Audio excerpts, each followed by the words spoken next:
everybody, and thank you for coming to this last installment of the Aquinas Lecture Series for this semester. This promises to be a really excellent presentation.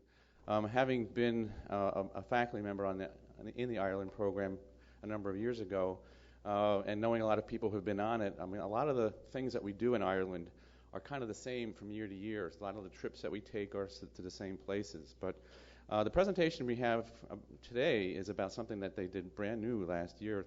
That was a very, very exciting opportunity, and I'm not going to tell you what it is. I want them to be able to tell you themselves.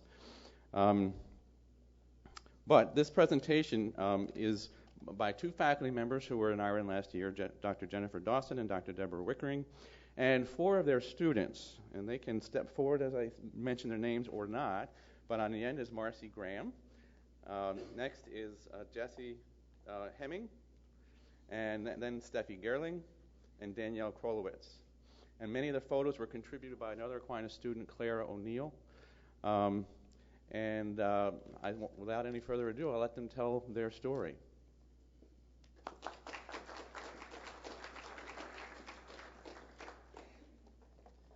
Thanks for coming. We didn't expect so many people, so we're glad that you're here and you took time out from Taco Tuesday to join us. We want to thank a few people before we go forward. We want to give special thanks to all past Ireland faculty who have been involved with the program. This is really a collaborative program that builds year after year, and we couldn't have done it without the help of the people who went before us. I also want to acknowledge the 18 members of our trip who are not presenting today. They all would have been great presenters today. We just couldn't fit them up here. We thought it would be too confusing, but we're happy that quite a few of them are in the audience today. Our biggest thanks, I think, for this program go to Joelle Baldwin and Ron Peterson, without whom we probably couldn't have implemented this big change. They helped us with all the planning, with communicating with Tony, the logistics of changing the other trips, and they gave us a lot of support leading up to going there. And even while we were there, we were in contact quite often. So thanks to them for making this possible. I think we also want to thank Dr. Brooks and Dr. Chesley. This is a little unorthodox to have 6 people up here today, students and faculty, but we thought this was the only way we could really convey what we thought was important about this experience. And we also want to thank all of our friends in Tully Cross for the mighty crack. Even though they're not here, they're always with us in spirit. So after all these long thanks, I'll bet you're all just glad that I'm not up here accepting an Oscar for all 6 of us, so we can move forward, I guess, at this point. Our subject today is the first Ireland trip, Aquinas trip to Northern Ireland. And while we're going to talk about our travels, this is not going to be a travel log about the places that we went. This is really a story about people. And more importantly, it's about transforming our understanding of Irish history from words that we were reading in a textbook into real experiences. And we're going to talk a lot about the people that we met and the experiential learning that we shared. Like I said earlier, the Ireland program is truly a collaborative approach to expanding the Aquinas classroom boundaries. In fact, we hatched the idea for this presentation when we were still in Ireland, and we thought that we should give this presentation because we share a deep conviction that this was the strongest educational component to our trip to Ireland. And in order to understand this experience, I think you have to see it as transformative. And in order to see how we were transformed, you need to know where we started. And so this first image is a photograph that I took out my back door. And you need to understand the beauty, the rural splendor, the rockiness, the sheep, how sparsely populated it is, how we're surrounded by fields, mountains, and beaches, in order to understand the difference between what we saw in Northern Ireland. And this is important because we came to love Tully Cross. But really, going to Northern Ireland expanded our conception of what the country was really about in relation to its history. So we believe that peace and reconciliation in Northern Ireland must be central to future Ireland programs, and we're relieved that Ron and Miriam are going to take the 09 group back. So we're going to share our experiences, but before we do that, Deb Wickering is going to provide some essential historical background so that you can understand the experiences that the students are going to discuss. Deb? Thank you. Well, we had only 3 weeks after our arrival in Tully Cross in January of 2008 to prepare for the first Aquinas program trip to Northern Ireland. So in order to do that, we had to give intensive study, as our students will attest, to give ourselves adequate grounding for this experience. We had to study the tumultuous events in Irish history from 1916 to the present to understand what was going on so that we could soak up some of that history when we went to Northern Ireland. These events included rebellion against centuries of British colonial rule, civil war, independence, partition, and decades of factions and fighting. We dove into our studies with motivation and enthusiasm. Today, I'll first give you an outline sketch of that history to help you better understand our experience, and then tell you briefly how we came to take this adventure. Northern Ireland is geographically part of the island, but politically since May 1921, part of the United Kingdom. It is the site of violent and bitter ethnic and political conflict between nationalists, predominantly Catholic and in favor of unification with Ireland, and unionists, predominantly Protestant, who want to remain part of the UK. Campaigns of violence are known popularly as the Troubles. Since the signing of the Belfast Agreement, known also as the Good Friday Agreement in 1998, paramilitary groups on both sides have been in ceasefire or have ended their war. The peace process moved slowly, erupting from time to time in renewed violence. Then in 2005, the IRA, the Irish Republican Army, declared an end to their war of resistance and decommissioned their arms. Elections of 2007 brought a joint prime ministership, Ian Paisley, an ardent unionist leader, and Martin McGuinness, a Republican nationalist and IRA leader. So, 2005, decommissioning its weapons. 2007, joint prime ministership. 2008, after 30-plus years of the Aquinas program, was it safe to travel north? Dr. Dawson and I made the decision early in our preparations. Yes, we had much support from Ireland faculty, especially those returning from the 2007 stay. Professors Pinero and Dooley encouraged our desire. At first, we planned a short trip to Derry, site of many of the Troubles. We would stay at a youth hostel. I heard we could get tours, one of the Protestant Derry and one of Catholic Derry, so we would make it simple. Then one evening in October '07, I got a call from Ron Peterson. Deb, this was on my phone mail. Deb, can you come to community college? A guy named Tony Johnston from a place called Inch House in Northern Ireland is speaking. Might be a good connection for us. I couldn't make the talk, but Ron did, and he made the connection. Professor Roger Slosher at CC has worked with Tony at Inch House for some years.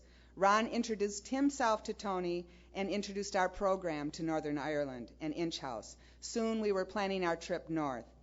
I remember the first day we received our itinerary from Tony Johnston at Inch House.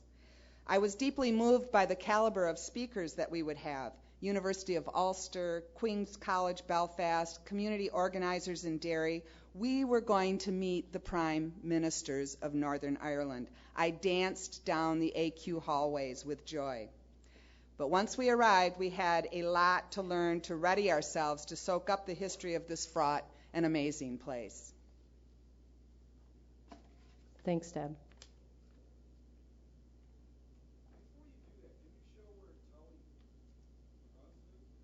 Dr. Hogan, did you raise your hand? No, I'm just kidding. There's Tully Cross, and show them where Inch House is, maybe? Just north of Donville. Oh, wait. Well, yeah, there it is, right there. Sure. We don't have a lot of good pictures of Tony, so this is going to have to do. But our journey began with a power outage that occurred during history class the night before we left. Tully Cross is, after all, Aquinas' Ireland campus. Despite having to pack by flashlight, we departed on time only moments after the power was restored. We boarded the bus, And our initial meeting with our host and program director was rather off-putting. Tony Johnston was a very serious man, and this is one of the only pictures we have of him smiling. We headed north, stopping first under the shadow of Ben Bulben to visit the grave site of W.B. Yeats, and we made some other memorable stops, including the Foxford Woolen Mill and Creevy Keel Tomb, which is a 5,000-year-old megalithic site, which we would have enjoyed more if the wind hadn't been flaying our skin. We also stopped at Donegal Abbey, which was built in the 6th century, but destroyed by the English in the 17th century, which is a pattern of many major religious sites in Ireland. And the stark and lovely site with its broken gravestones and shattered walls was really a precursor of what was to come. We reached Inch House, a 250-year-old manor house renovated to serve as a study center focusing on the peace and reconciliation process, just in time for dinner. Not to harp on our deprivations in Tully Cross, but unlimited hot water that was also potable, water, heat, Wi-Fi for everyone seemed very, very luxurious. With 6 en-suite rooms, a large kitchen and a dining room, and a classroom that could accommodate us all around one table, and a common room with musical instruments, Inch House exceeded our expectations. My children quickly found out that ancient wardrobes and giant window seats were excellent places to play hide and seek with the students, and they loved it there. We joked that Tony would think we were the most socially backward group in the history of the Inch House because on that first night, we mostly sat around our laptops, desperately indulging in Wi-Fi. We promised him that we would snap out of it after a few days. But I have to say that for the next 5 days, Inch House was our home away from home.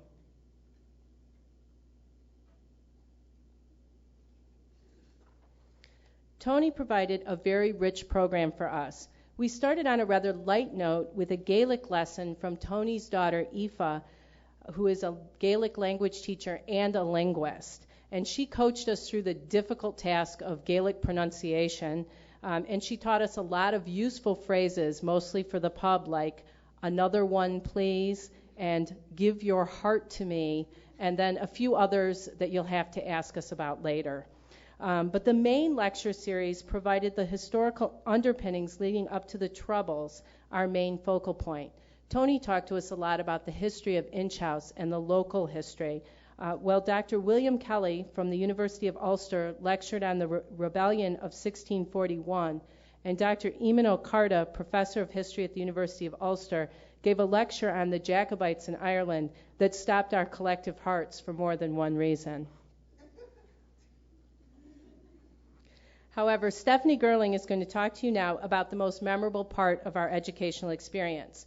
Talks from 2 men, both named John, both peace activists, one Protestant and one Catholic, who talked to us about the Troubles and the reconciliation process.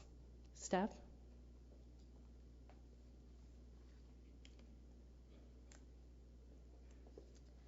John Guthrie walked into the classroom at the Inch House with a crutch on one arm and 2 tattoos of sparrows on each of his hands. We asked what the sparrows meant. He said nothing. They were just tattoos. But after listening to him, we couldn't help but think that the sparrows signified peace, a permanent reminder for John of what the future of Northern Ireland could possibly and hopefully be. John Guthrie is a Protestant. One of the first things he said to us was, "I am a Protestant not by choice, but by an accident of birth." His familial ties and the Protestant Unionist way of life dictated his every move. Guthrie's father supported Ian Paisley, so he did too.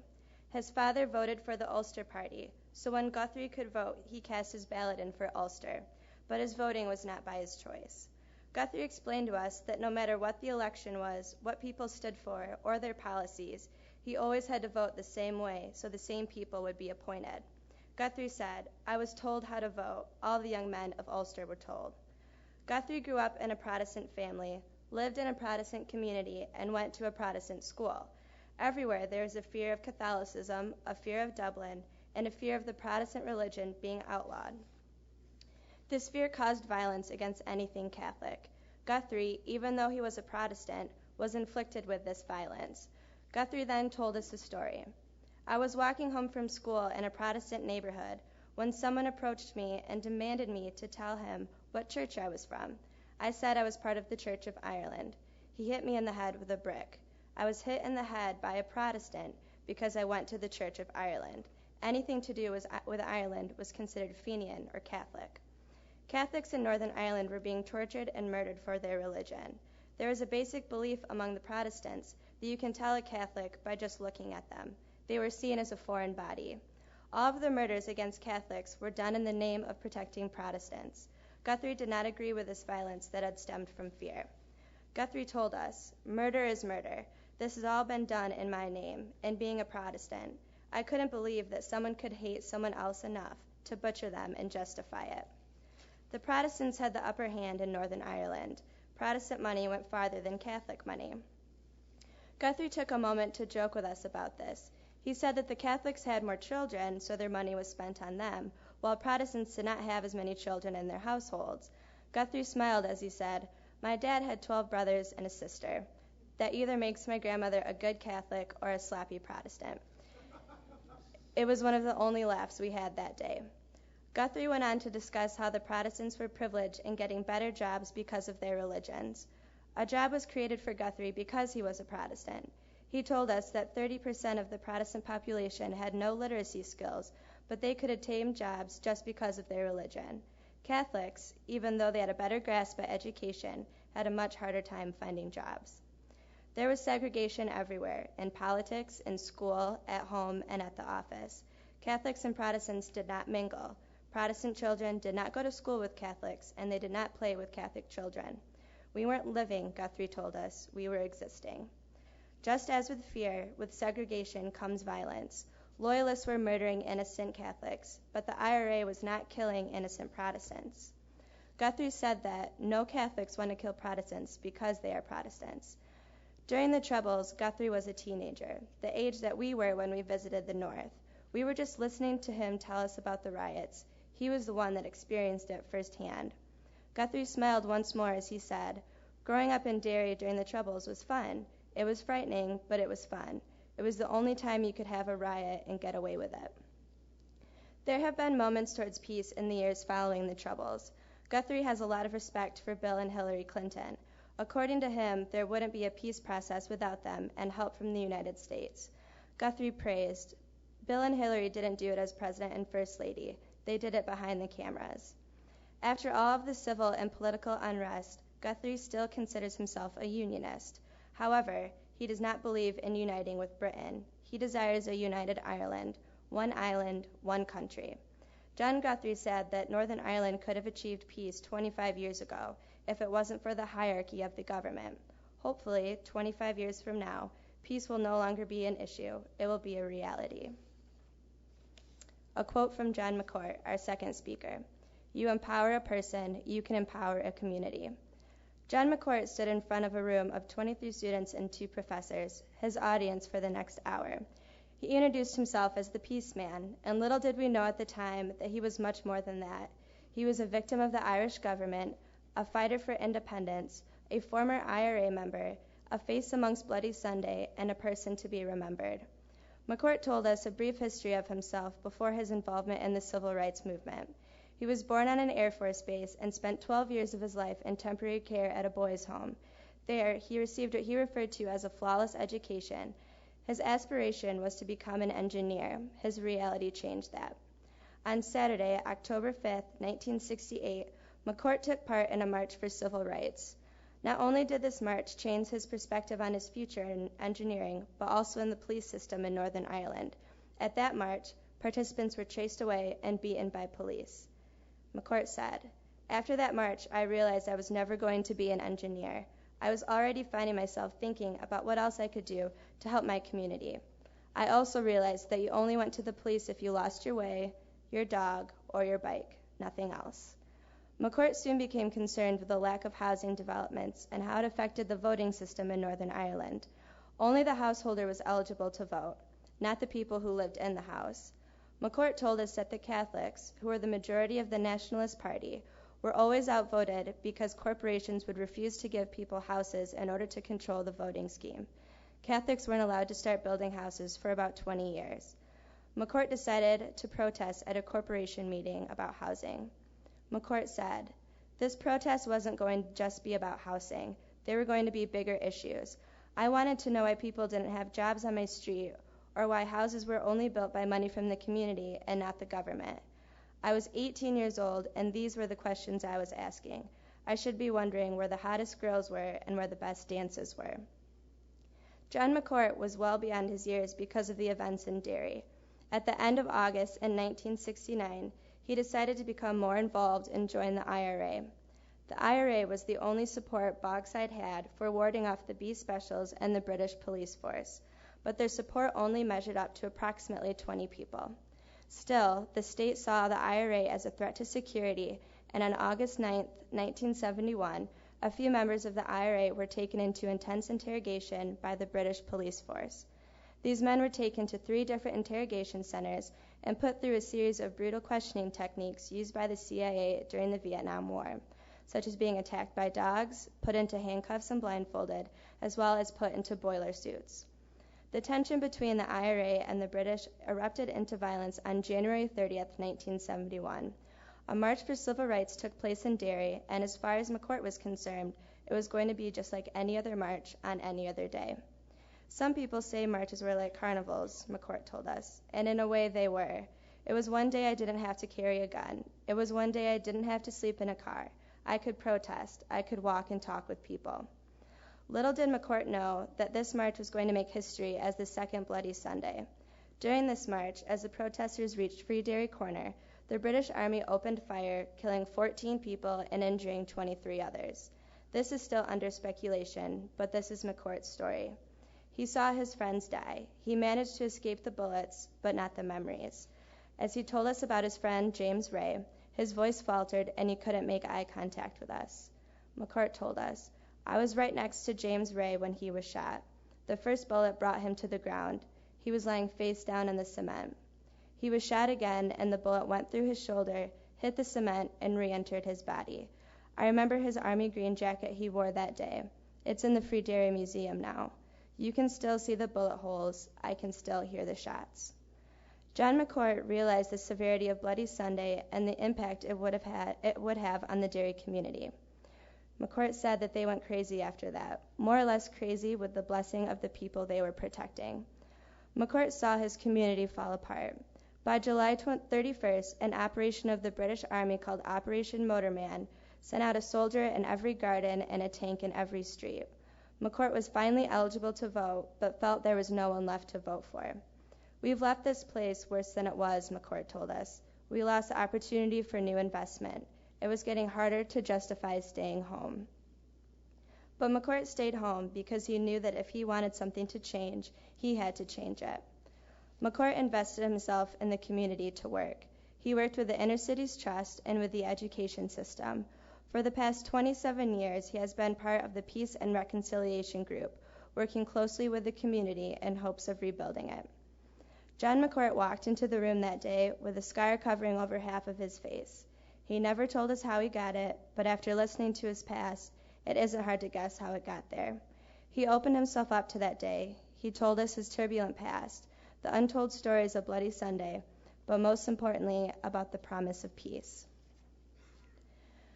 John McCourt and John Guthrie came from different sides of Derry. They were members of different political parties and different religions. Their stories contained different aspects of violence, but their message was the same. They desire peace, and they are doing everything in their power to promote it. When we went to the Inch House, we did not know what to expect. In all honesty, we were looking forward to heat, warm showers, and homemade food. Granted, we did receive all of the above, but we gained much more than we were initially aware of. We were just students, away from our families and experiencing a different culture. We were out of our comfort zone. But John Guthrie and John McCourt opened up the story of their lives and didn't hold anything back. They were completely honest and offered us insights that we would never be able to read in books or hear on the news. Sure, Guthrie and McCourt told us the facts about the North, but their accounts of the troubles and the politics surrounding Northern Ireland were personal. I was deeply affected by their life stories. They had been through unbelievable mental and physical torture that I am grateful I have never had to experience. But the truth is that we, the students, didn't have to actually experience it to understand it. McCourt and Guthrie could be vengeful against their opposing religions. They could feel insurmountable hatred. They could seek revenge, but they don't fight against anyone. Their fight is peaceful. Their fight is for the people that they lost. Their fight is for the nation's union and ultimately reconciliation. Aquinas took a chance, and we are all the better for it. They sent us to the north not knowing what the outcome is going to be. Although at times it was emotionally draining, we have grown in understanding. From 2 men, we've learned more than we could have from 200 textbooks. You cannot put a price on that. Thank you. Thank you, Steph.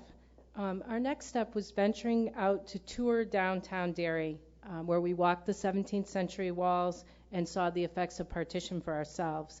And Jesse Hemmings is going to talk to you about our Derry experiences. As Stephanie has pointed out, we spent time in the classroom learning about John McCourt and John Guthrie, as well as the events that took place and are currently taking place. It wasn't until the next day that we really understood how it affected the speakers or the people of Derry as a whole. The day was cold, rainy, and gray. We had encountered snow the previous night and were going to be outside the entire day. As we discovered, Derry was different than the other Irish cities we had encountered in our travels. It was much larger and not as sprawled, with buildings and homes stretched as far as we could see. We met up with John McCourt, and I cannot speak for everyone in the group, but I was not prepared for what we were about to see. We were walking on the ground that John had fought, the place he lived, and the place in which he wanted peace. We saw a Catholic church and a Protestant church within blocks of each other. It's hard to believe that these institutes are the main reason for conflict and are located so closely to each other. Protestant-affiliated groups such as the Apprentice Boys are still vandalizing churches and walls that surround the city. We proceeded to walk up the ramp behind a building and overlooked a street. It did not take long for us to notice that the sidewalks and lampposts were painted red, white, and blue, marking the area that was in support of British rule. On the corner of the street was a wall that had a painting of the British flag and those of the British Ulster Alliance. In other places, homes would be marked by orange, white, and green paint indicating their nationalist views. I never thought the display of disagreement between the Loyalists and Nationalists would be so evident. There was political graffiti on most buildings and streets, but the one that stood out to me were the words "Ireland unfree, shall never be at peace," which was written on a wall with spray paint. We came to a wall that overlooked Bogside, Freedom Square, and the scene of many fights and acts of hatred. This area contained cannons, and we could see the separation between Protestant and Catholic neighborhoods, which were referred to as peace lines. John stood close to the edge of the wall and spoke. You did not have to listen to know how he felt. As John struggled to talk about Battle of Bogside and Bloody Sunday, we were not sure if his eyes were watering from the cold or from sadness. He kept saying he did not want to dwell on the past, but it was impossible because it had such an impact on John and the city of Derry. Looking down upon these grounds, we saw murals that were on sides of buildings, which were such a major part of Derry. One that caught my attention was a depiction of Father Daly waving a white handkerchief while trying to escort wounded Jackie Duddy to safety. It also has a soldier standing on a civil rights sign that is marked with blood. This image, along with the rest, are very powerful and remind people daily of the violence because of political and religious unrest. We proceeded to walk into Freedom Square. We passed a big sign that said "Now entering Free Derry," as well as many memorials and landmarks describing the events of Bloody Sunday. John pointed out himself in a picture that was along the street. He looked so young, so innocent. Our group then entered the Free Derry Museum. The museum contained pictures, newspaper articles, and artifacts from the Civil Rights era of the 1960s and the Free Derry early Troubles era of the 1970s. These things tell the city's history from the point of view of people who lived through and were most affected by these events. It is not a distorted version portrayed by the government and the media. There was also a video clip of the march and the beginning of the fights. It showed people throwing rocks at each other and the overall panic in the streets. On display were items such as the shoe of a 17-year-old that died, the notch on the belt of Patrick Doherty that was caused by the bullet that killed him, as well as clothing which showed bullet holes. There was also a section of the museum dedicated to the memory of those 26 people that were shot and the 14 of those that were killed. It gave information about their lives up to Bloody Sunday and the lives of their family members. This made it real. We learned that a majority of the men that were killed were running for safety as they were shot. We spent a long time in the museum, walking around and taking in everything that we were seeing. Then John took us outside and we stopped in the parking lot of the museum. John told us what happened to him the day of Bloody Sunday. About 10 feet from where we were standing, John experienced the death of one of his good friends. He was shot down, and John described this in great detail. We also saw a Bloody Sunday memorial located in the middle of the city, which had a dove on the top, listed the 14 men who died, and said their epitaph is the continuing struggle for democracy. Covering the memorial were flowers as a way to honor these men and show that they will never be forgotten. This walk was such a different experience from that in which many of us had ever had.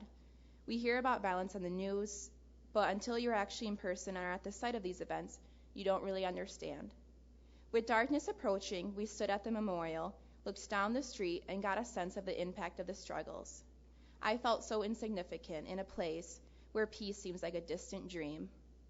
On our bus ride back to Inch House, everyone was silent. I think we're all overwhelmed by the events of the day, and we're all affected differently. We needed time to process because it was all so new to us.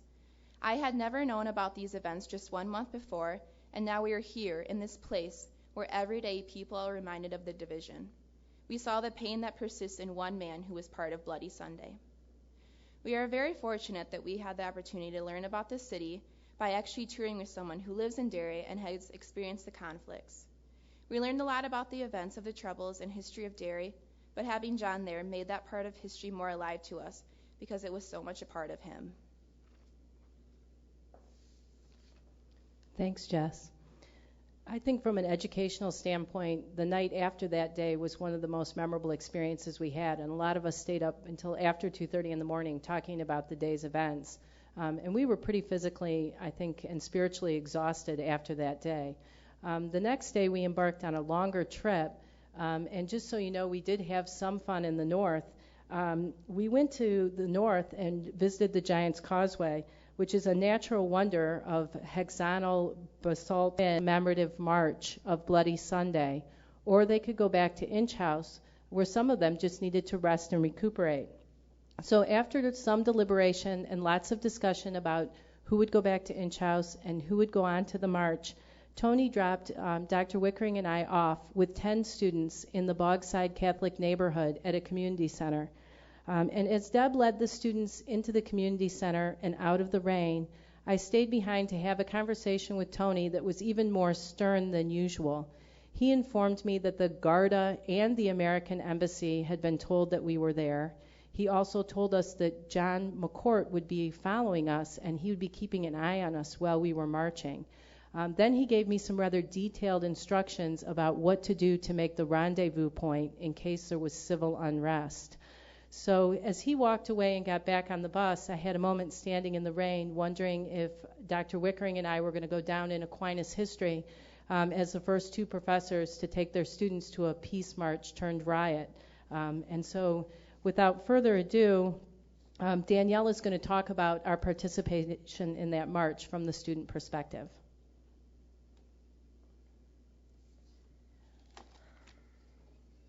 Bloody Sunday, the death of innocents, occurred in Derry on January 30th, 1972. Though at the time all marches and parades were banned in Northern Ireland, the Northern Ireland Civil Rights Association organized a march. Somewhere between 15 to 30,000 met that day in the Bogside. They came together to protest, among other things, violence, gerrymandering, and internment without trial. Instead of water or rubber bullets, live rounds were fired into the crowd to dispel them. 26 civil rights protesters were shot by the soldiers of the 1st Battalion of the British Parachute Regiment. 5 of those wounded were shot in the back. 14 people, 7 of whom were teenagers, died as a result. Many witnesses, including bystanders and journalists, testified that all those who shot were unarmed. Two investigations have been held by the British government. The first, the Widgery Tribunal, held in the immediate aftermath of the event, largely cleared the soldiers and the British authorities of blame, and no soldier was ever convicted or even disciplined. The Seville Inquiry was established in 1998 to look at the events again, and has yet to report as of today. 36 years, still waiting for justice after 36 years. The number occupied my mind. And so this is what we gathered to protest. Participating in the Bloody Sunday March on February 2nd is an experience best described as indescribable. To start, it was confusion. To stay or go or stay. I think a lot of us students, myself included, waited until the last minute to make a decision. Some stayed on the bus, about half stepped off into the pouring rain. We congregated in anxious anticipation at the community center. There are people of every age from all over Ireland, Australia, France, and other countries whose dialects I couldn't even recognize. I felt out of place, almost like I shouldn't be there, like I had no right to be there. Out of place because I'm not Irish, and everyone can tell just by looking that I don't belong. I began to think that maybe I'd come for the wrong reasons. Then I looked at the others there with me, and I realized we are all experiencing the same thing. We did belong because we all felt a sense of loss for the first Bloody Sunday, and frustration for the continuing injustice. We gathered for something that was bigger than any of us, for civil rights. We talked with one man who was studying human rights in Galway. He had a lot to say about how important the march was to everyone there. Our conversation really calmed my nerves and reassured me that I was in fact there for the right reasons. We finally began piling out of the safety of the building. The march was starting. It was still raining. I guess it rains every year on Bloody Sunday. It has to, I heard someone say. However, once people were out in the street, there was just more waiting, but this time in the cold rain. By now I should have known that if something is start to set at a specific time, it most certainly will not. It was very Irish, not organized or planned really, just a sense of whatever happens, happens. To my right, the Sons of Ireland stood in formation, drums beating and tin whistles playing. To see them in uniform and very militant-like, surrounded by chaotic clumps of civilians, made me uneasy. Then we began to walk. The crowd moved. I was surrounded by a sea of different types of people, various ages, races, sexes, classes. I'm not sure how long we walked for. Most of the time I was in silence, observing. It felt like the right thing to do. It helped to be there together as Aquinas, to have people next to me in silent understanding. Marchers around our group chatted enthusiastically, too obnoxiously. People were watching from the sidewalks, from their yards, from their doorsteps, cars and windows, from safety. I couldn't understand why, and I still don't. The murals that were life-size from afar the day before were now closer than ever, towering above us. They were alive and marching with us. It was 36 years ago. My footsteps were melting into those who had marched before. It was a powerful feeling I can't really describe, a feeling there aren't words for. At the end of the march, we came upon people, some of whom I recognized from the community center, holding large cloth banners. Painted on them were the faces of those killed in 1972. Past and present came together at Free Dairy Corner, where we stood on the muddy grass and listened to Martin McGuinness speak of peace and truth on behalf of justice for those killed. He read their names. John Johnston, aged 59. Bernard McGuigan, 41. James McKinney, 34. Patrick Doherty, 31. William McKinney, 27. James Ray, 22. Michael McDade, 20. William Nash, 19. Jackie Duddy, 17. Hugh Gilmore, 17. Kevin McElhenney, 17. Michael Kelly, 17. John Young, 17. Gerald Donahue, 17. They were all alive because we were, and we had not forgotten them. Surrounding the stage, people held flames while standing on stilts, their white shirts spelling out truth. A Welsh choir sang, "We shall overcome." All of these small details made up the moment. It was surreal just being there where years of violence had occurred, amidst all these other people experiencing the same thing in their own way. I was overcome. Later we met not only the other half of our group, but a startling sight. Police cars lined the street in downtown Derry. Though the march was over, their presence raised uneasiness in me. a nervous fear. Mr. McCourt told us there had been 4,000 there by his estimation. I felt there had been more. At least there would have been if those watching had joined. Maybe they felt they couldn't make a difference. Being just one in a crowd of thousands made me feel small, but I felt that collectively we could make a difference, that joining together to protest the injustice in the names who suffered 36 years earlier would bring about some sort of conclusion. We were not only honoring them and acknowledging their fight, we were fighting our own, and that was something worth getting off the bus for.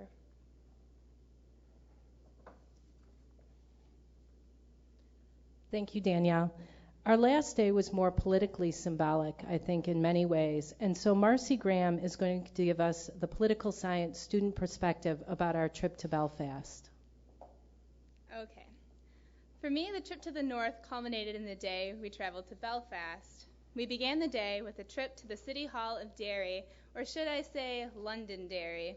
Here we would meet Mayor Thompson. I would say that this was our first exposure to a real unionist. From the outside, the City Hall looked like nothing spectacular, just another old building with graffiti and barricaded windows, constructed and sheltered as if waiting a new attack. Once inside, we were led to a large ornate room where important matters of the city are conducted. The beautiful woodwork and colored stained glass windows contrasted deeply with our previous days of tours and political marches in the cold rain. Mayor Thompson answered our questions and briefly talked about his greater hopes for tourism in Derry, which seemed to be his only concern. After our photo op with him, we wandered around the beautiful building for a while and were quickly off to Belfast. The bus drive to Belfast lasted for 2 hours, but felt like an eternity. I suppose it was the anticipation. Although we were there to study and explore the peace process in the north, Belfast appeared as an open wound. Our first stop was Falls Road, which outlines the Catholic area of town. There are murals commemorating the Republican fighters, hunger strikers, and other familiar faces from our experiences in Derry.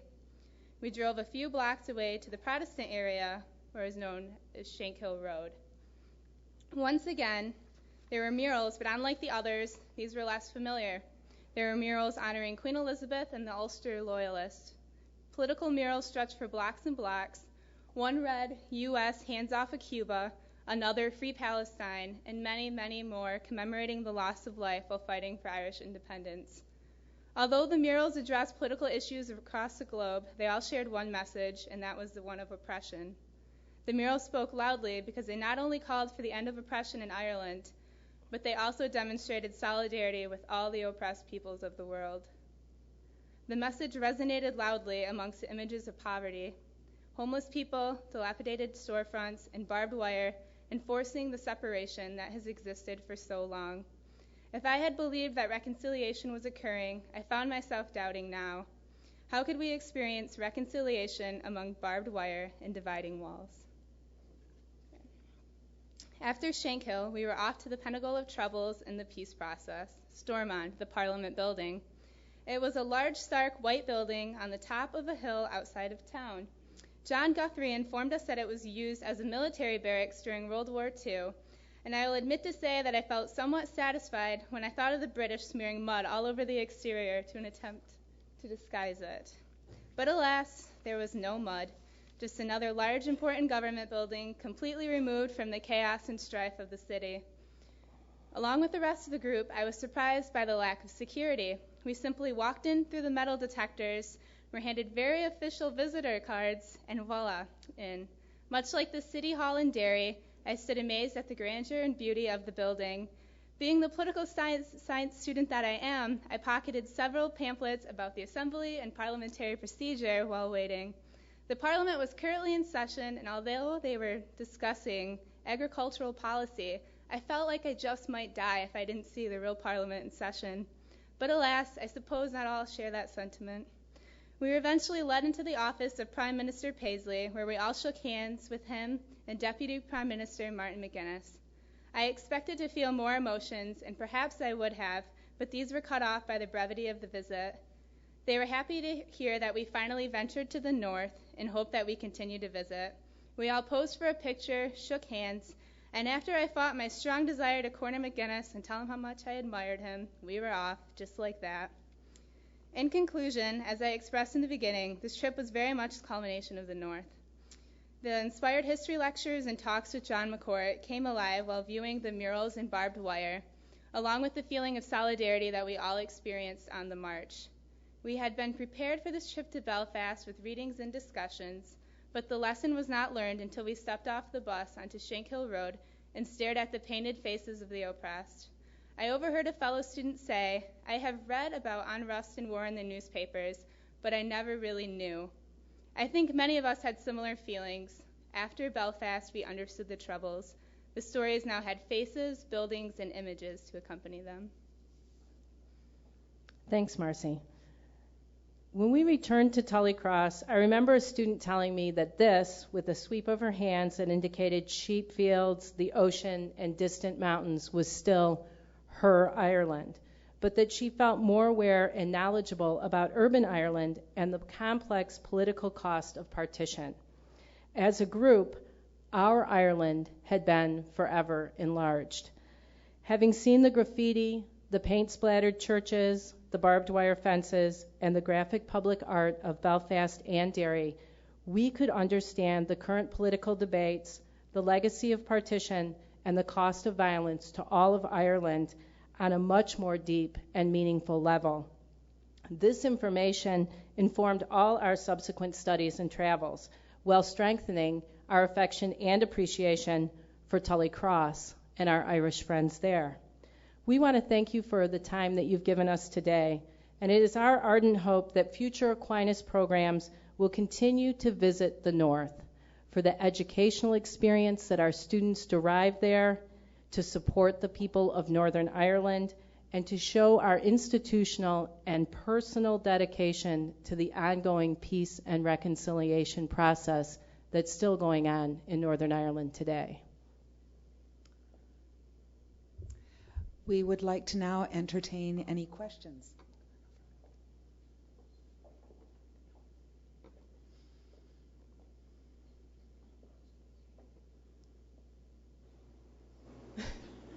Nobody has a question after all that talking? Come on, Dr. Duncan. Did you feel there was parallel to the United States civil rights movement and the Irish civil rights movement? Certain parallel.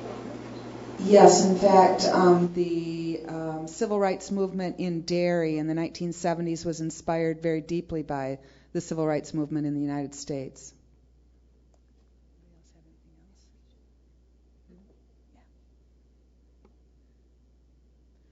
I mean, I think from an experiential level, we had that feeling, that not only was it inspired by it, but that it's still going on. Mm-hmm. And I think that was what was so amazing is, we read about it, we talked to the students, it's safe to go to Northern Ireland.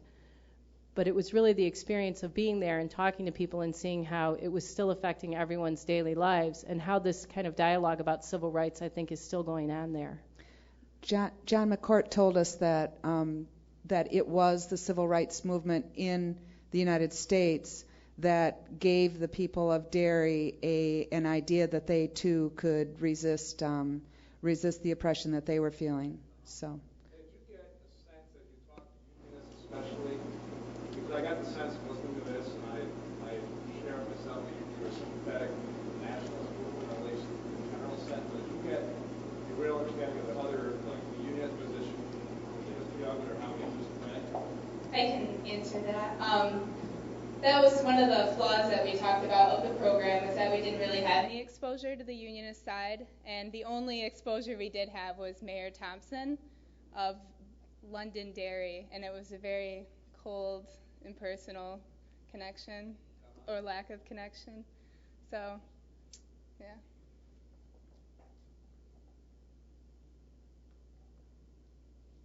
Liz?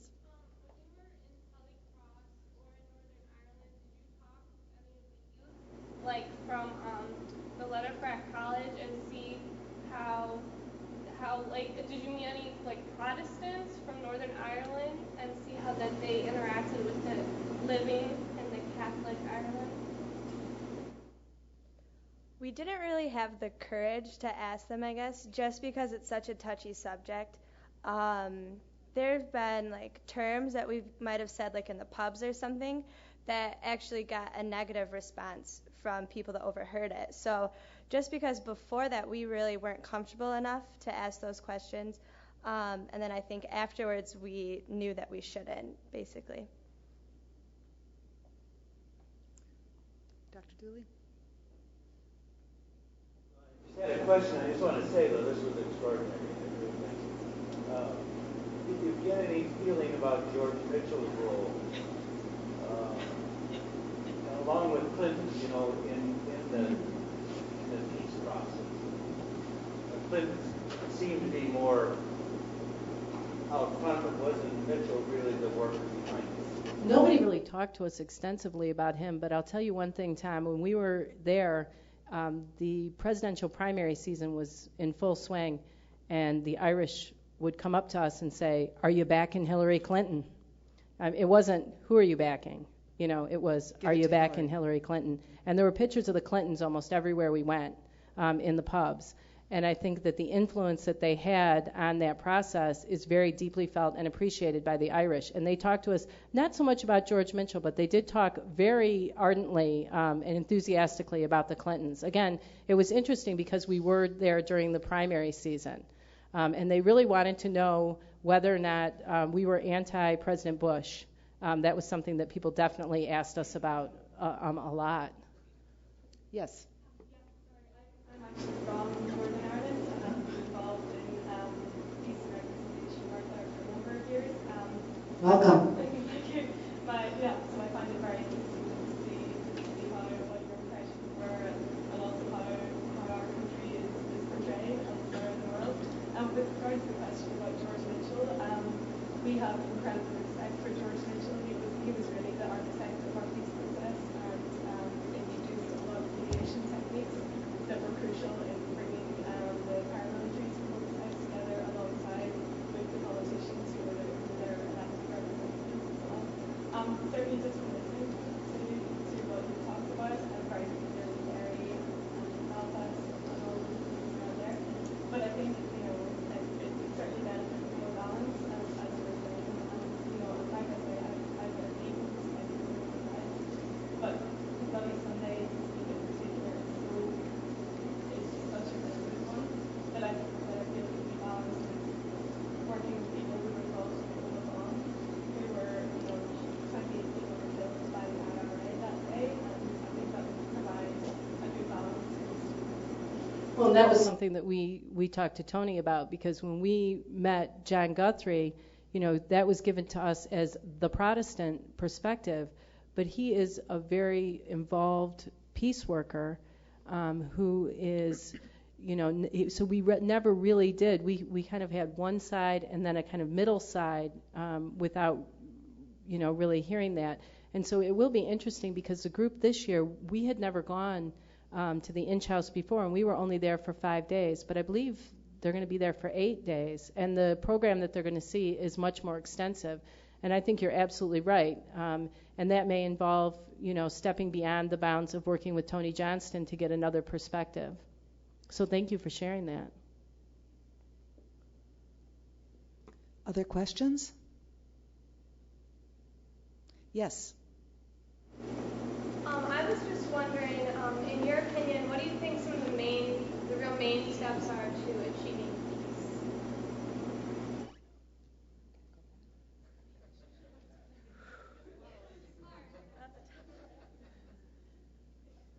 peace?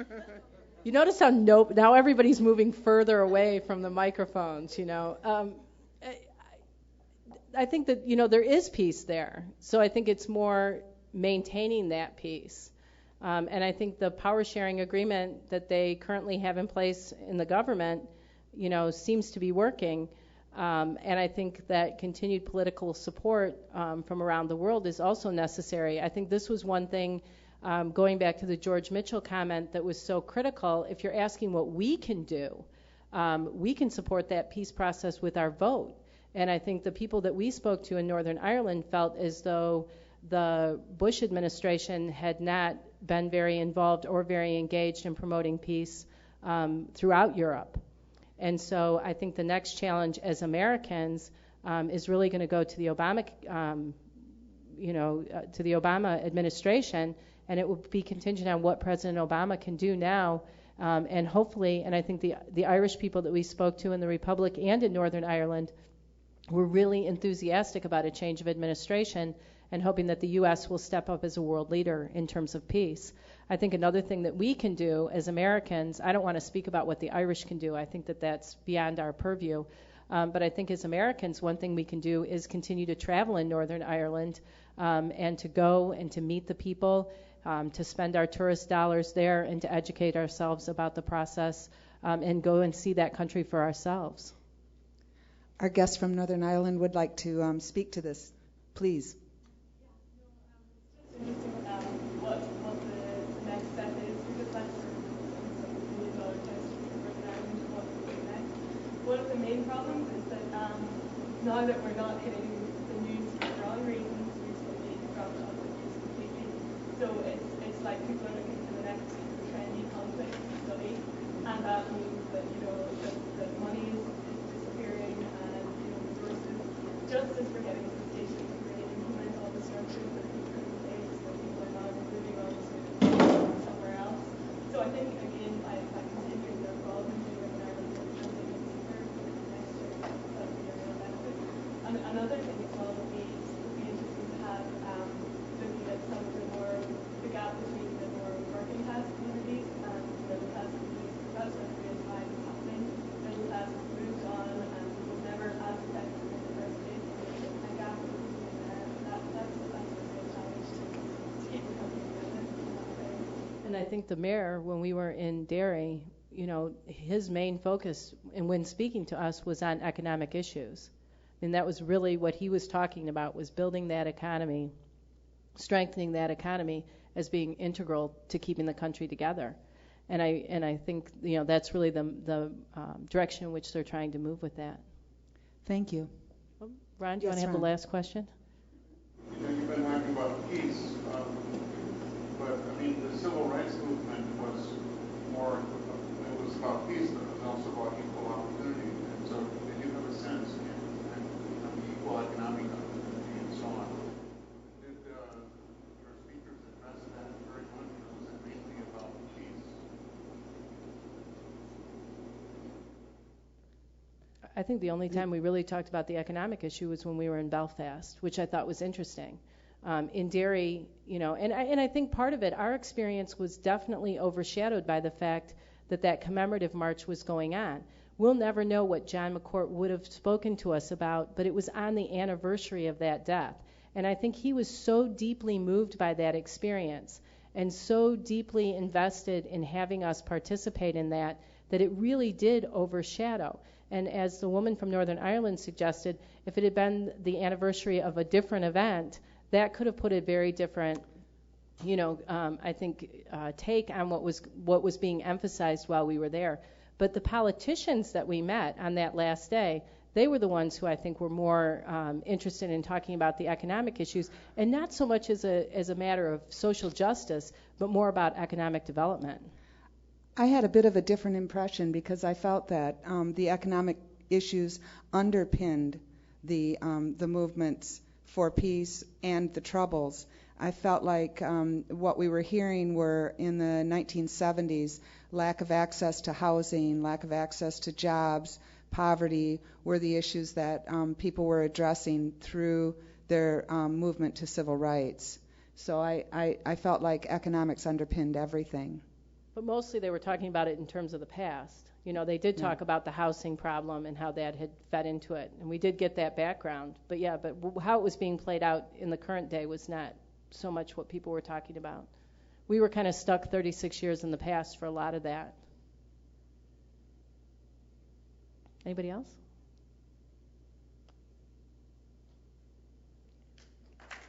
Thank you.